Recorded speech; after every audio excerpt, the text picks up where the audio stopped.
ሰላም ጤና ይስጥልኝ። በመላው ዓለም የምትገኙ የፒዛ ወርልድ የዩቲዩብ ቻናል ቤተሰቦች እንደምን አላችሁ? በመካከለኛው ምስራቅ ኢራን፣ አሜሪካ፣ እስራኤል እና ሩሲያ ዩክሬን መስመር የተመዘገቡት ዋና ትኩስ እና ወቅታዊ ዜናዎች ማጠቃለያ እነሆ።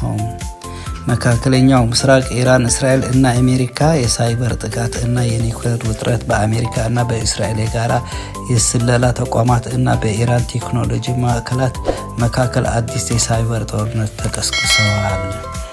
አሜሪካ በኢራን ኒውክሌር እና የድሮን ማምረቻ ተቋማት ላይ ያነጣጠረ አዲስ ከባድ የኢኮኖሚ ማዕቀብ የጣለች ሲሆን እስራኤል በበኩሏ የደህንነት ስጋቷን ለመቀነስ ድንበሯን ተሻጋሪ ወታደራዊ ዝግጅቷን ይፋ አደረገች። የኢራን ምላሽ ኢራን ማዕቀቡን እና ጫናውን እንደማትቀበል በአካባቢ ባሉ ስትራቴጂካዊ የባህላዊ መስመሮች በተለይም በሆርሙዝ ሸለቆ ላይ የምታደርገው የባህር ኃይል ቁጥጥር እንደምታጠብ አስጠንቅቃለች። ይህን ደግሞ ለዓለም አቀፍ የነዳጅ ማጓጓዣ ትልቁ ስጋት ፈጥረዋል። አሁን ደግሞ የሩሲያና የዩክሬን ስንመለከት የቀጠናው ፍጥጫ በሩሲያ እና በዩክሬን ግንባር አሁን ከባድ የድሮን እና የረጅም ርቀት ሚሳይል ጥቃት ቀጥለዋል። የአውሮፓ ህብረትና አሜሪካ ለዩክሬን የሚሰጧት አዲስ የቴክኖሎጂ እና ወታደራዊ ድጋፍ ጥቅል እያዘጋጁ መሆኑን ተገልጸዋል። ሶስተኛ ደረጃ የምንመለከተው የኢኮኖሚ እና የምንዛሬ ተጽዕኖ ነው። በዚህ ምክንያት የዶላር እና የወርቅ መናር በእነዚህ ሁለቱ ትላልቅ የዓለም ቀውሶች ምክንያት በዛሬው ዕለት የዓለም የነዳጅ ዋጋ መጠነኛ ጭማሪ አሳይተዋል። ደህንነቱ የሚጠበቀው ኢንቨስትመንት የሚባለውን የወርቅ ዋጋ እና የአሜሪካ የዶላር ጥንካሬ የዓለም አቀፍ ገበያ ላይ ከፍተኛ ውድ ውለዋል። አሁን ደግሞ ወደ የባንክ ምንዛሬዎች ስንመለከት በኢትዮጵያ ውስጥ ከፍተኛውን የምንዛሬ መግዣ ዋጋ እያቀረቡ ያሉ የግል ባንኮች ኦሮሚያ ባንክ እና ወጋገን ባንክ ሲሆኑ የመንግስቱ የኢትዮጵያ ንግድ ባንክ ኮመርሻል ባንክ ኦፍ ኢትዮጵያ በአንጻራዊነት ዝቅተኛ ተመን አለው። አሜሪካን ዶላር ስንመለከት ከፍተኛ ዋጋ የሚገዙ የግል ባንኮች ኦሮሚያ ባንክ በ162 ብር ከ82 ሳንቲም፣ ወጋገን ባንክ ደግሞ በ159 ብር ከ62 ሳንቲም ነው። የመንግስት ባንክ የኢትዮጵያ ንግድ ባንክ ኮመርሻል ባንክ ኢትዮጵያ ደግሞ በ154 ብር ከ19 ሳንቲም። እንዲሁም ዩሮን ስንመለከት ከፍተኛ ዋጋ የሚገዙ የግል ባንኮች ኦሮሚያ ወጋገን ባንክ ከ185 ብር እስከ 190 ብር አካባቢ፣ የአቢሲኒያ ባንክ ደግሞ 183 ብር ከ25 ሳንቲም፣ የመንግስት ባንክ ደግሞ የኢትዮጵያ ንግድ ባንክ ማለት ነው 180 ብር ከ63 ሳንቲም።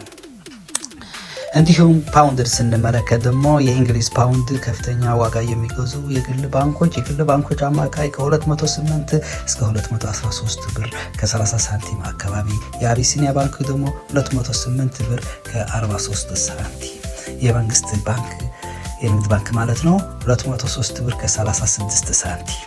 የተባበሩት አረብ ኢማራት ድርሃም ስንመለከት ከፍተኛ ዋጋ የሚገዙ የግል ባንኮች አቢሲኒያ ባንክ 44 ብር ከ25 ሳንቲም፣ የግል ባንኮች ከፍተኛው እስከ 45 ብር ከ75 ሳንቲም፣ የመንግስት ባንክ የኢትዮጵያ ንግድ ባንክ ማለት ደግሞ 41 ብር ከ98 ብር እየገዛ ይገኛል።